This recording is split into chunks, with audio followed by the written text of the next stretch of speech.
Welcome back to the channel. Today's episode we are going to be riding here in Kicking Horse Mountain Resort. We've got some incredible alpine terrain and each lap we are gonna be dropping 1200 meters of elevation.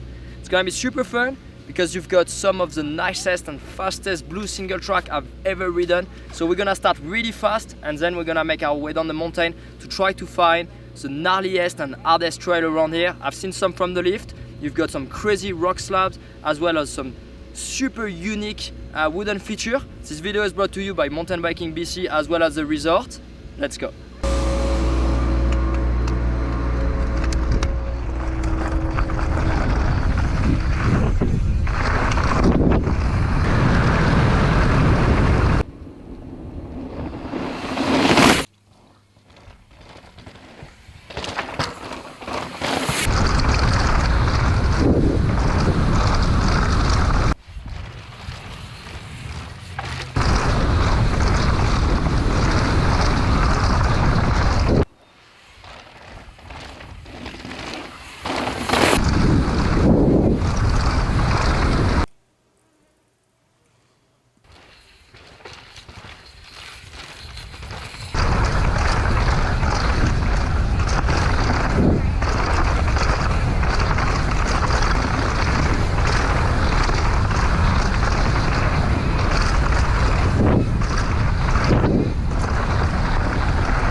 That first blue trail we did is called Norzen. I really enjoyed it. It's incredibly fast. Kind of reminds me of the alpine track in Europe.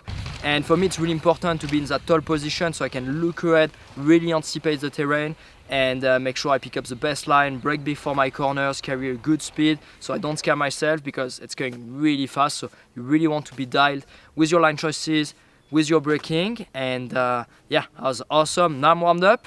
Let's go to time travel, single black diamond trail. There's a couple of nice features and then we're gonna make our way to the Nyar.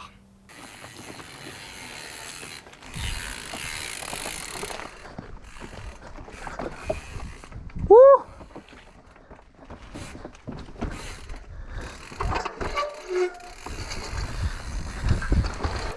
Well, I'm stuck because I'm still a permanent resident. I'm gonna apply for my citizenship to become Canadian. And I heard when you pass the test, you need to be able to ride a skinny, proper Canadian skinny, so I feel pretty confident now. Let's check out the rest.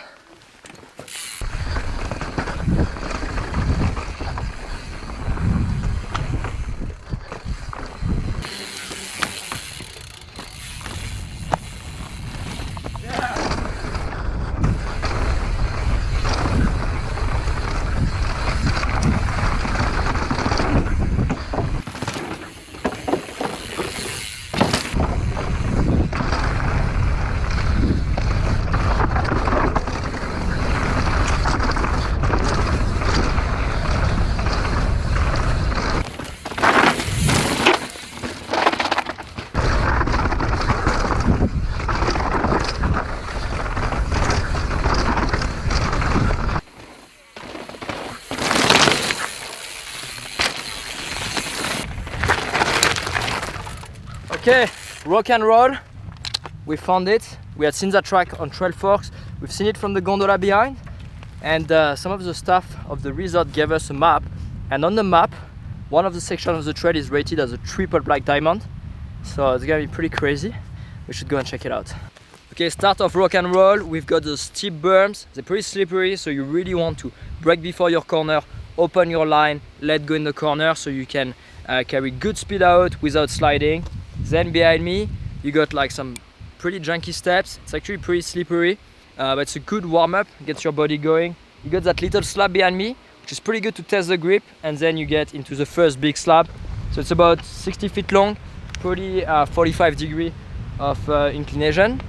It looks super tacky, but it is pretty slippery, so you want to be really good with the modulation of your braking. Lots of front brake, but not too much either because you don't want to slide from your front wheel. If the rear wheel slide, it's okay, you can let go, get back onto your braking. If the front slides though, you have to let go the brakes and it's harder to recover from it. But you got a pretty good run out, so you can gain some pretty good experience here before you move to the triple black one.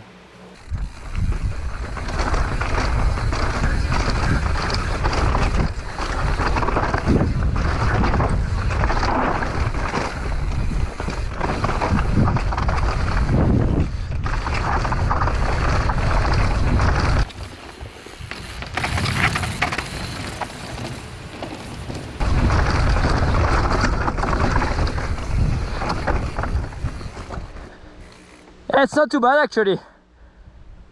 You get like a fairly decent grip, but the run out comes really fast. I've got good grip on the shoes. So where are you gonna land, Remy? In the middle? I'm gonna get from there To but it's not squamish slab. no. Are you just gonna bounce and come out the other side like a stabbed rat or what? Well, hopefully no, hopefully I keep it rubber side down. Looks good. Cool, dude. Awesome. Have a good one. Yeah, thank you. Oh, wow. I want to work on the Hitting the grip? Woohoo! Nice! Canadians, eh? Yeah, someone was confident with the traction. Yeah. Yeah, bud. Have a good one. James from Ride This. Okay, now I've ridden it once. I have a pretty good experience with the feature. I know the grip, I've managed the compression and the left-hand corner at the bottom, and I know I can ride it much faster than I did. But from that bridge to that little crack, I think I can pull a gap. It's about like 10-12 feet long. I need to have a good entrance, come like fairly straight, bunny up, and land on my brakes. Really have a good modulation so I don't lock my front wheel. Compress and keep the bike on the ground on the compression so I can really lose speed, make the left corner. So let's do it.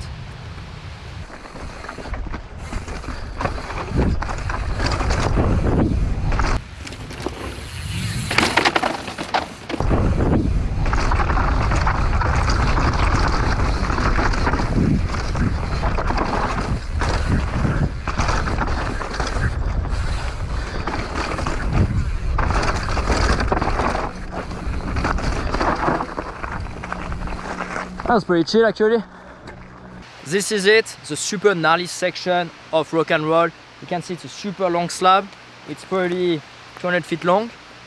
Super steep, it gets off camber, but it's also really blind. You don't see it, but the exit is a tight right hand corner. So you really have to control your speed. You can't go nearly as fast on the previous slab. You really have to shut down the speed before the right hand corner, otherwise you're gonna fly off the track. And it's pretty slippery, it's bumpy. So my secret is gonna be to stand, you know, fairly on the back of the bike, really push, make myself heavy, keep my heels down, but not be too stressed on the handlebar, just so I can keep the bike slightly moving to get that grip below me. I'm not gonna like fight it, I'm gonna just keep the bike so the tire can stick to the ground. Be really good with the modulation for the braking, a bit more weight on my outside feet when I come towards the right hand corner at the bottom, so I can manage that off camber. And you've got two entrances. First one is more direct, but you can see the dirt has been falling off onto the rock slab. So what can happen is that while you're braking, by accident you lock your rear wheel, pick up speed, and then it's gonna be harder to manage at the bottom. Or you can come rider's left, and you can see the slab is more clean. So I'm pretty gonna do that. Alex is gonna get a long lens shot from the bottom. Me, I'm gonna have the GoPro. Should be fun. Let's do it. Okay, on to rock and roll. So I'm taking that left line here. Really control the braking. You don't want to get cocky on that trail. And right now I'm picking up like quite a lot of speed actually.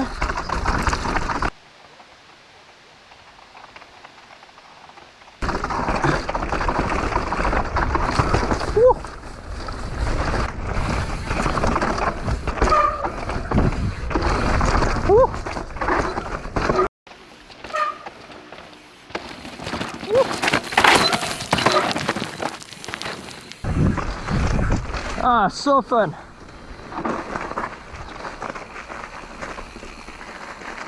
Woo!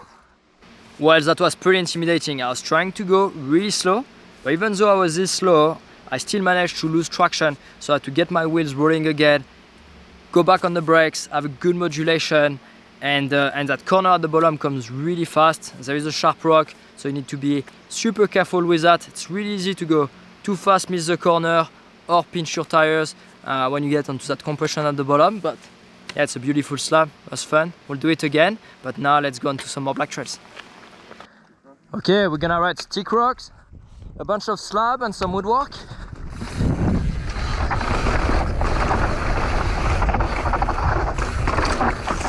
The grip is pretty questionable on some of the slabs. Oh, that's fun.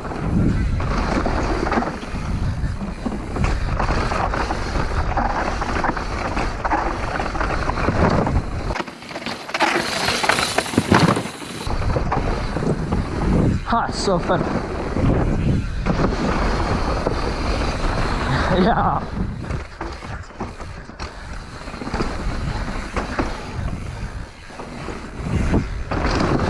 Good job. Yo.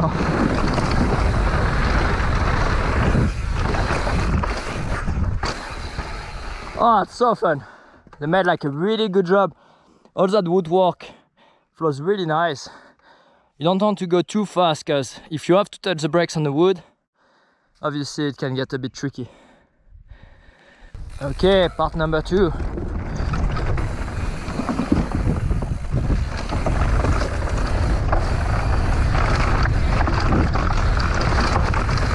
Woo!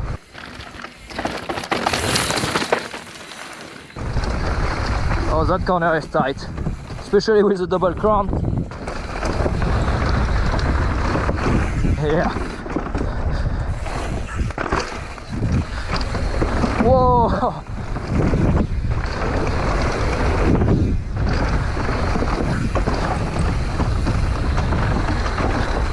So fun. That's pretty unique.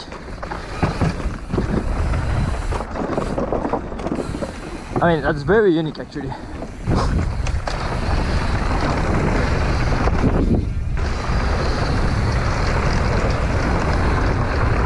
Whoa! Step up. That's a really cool trail.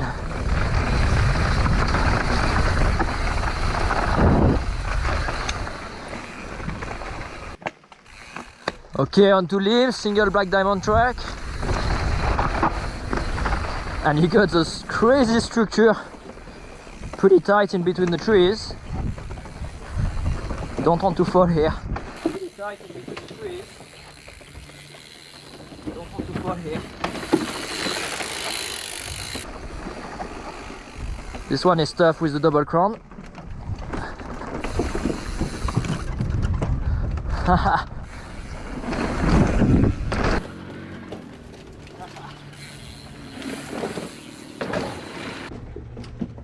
Yeah, good job.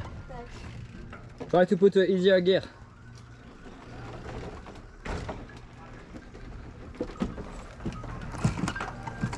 Yes.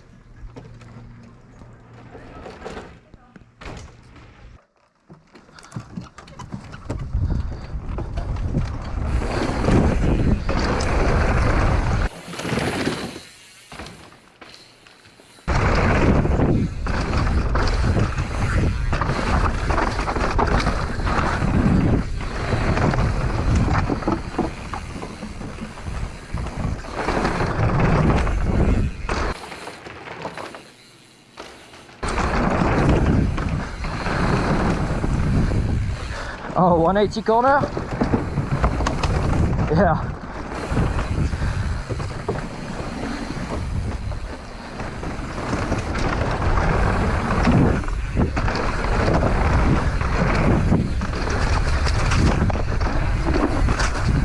That's so fun. Check this out.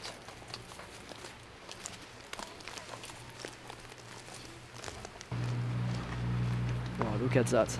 That's absolutely incredible. Look at the size of the pose.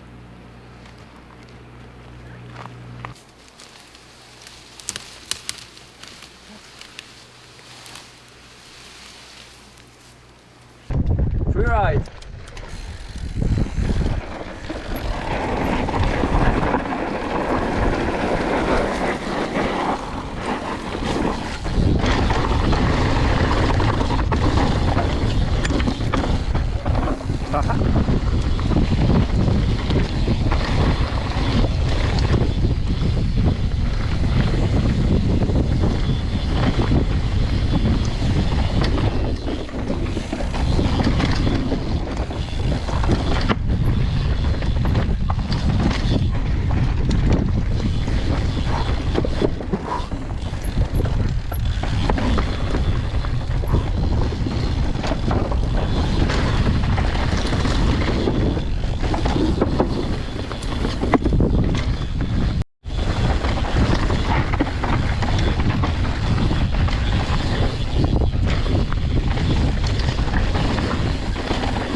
Well, that's it for our stop in the Kicking Horse Bike Park. Big shout out to the resort and Mountain Biking BC for having us. We had a ton of fun. It was super cool to ride some super fast downhill on an alpine terrain, and the food was epic at the bottom and at the top, and I think that's worth mentioning. Now for the rest of the trip, we're gonna go to Golden and we're gonna ride Mont 7. There is probably one of the steepest downhill track here in BC. It's gonna be epic. I'll see you next week.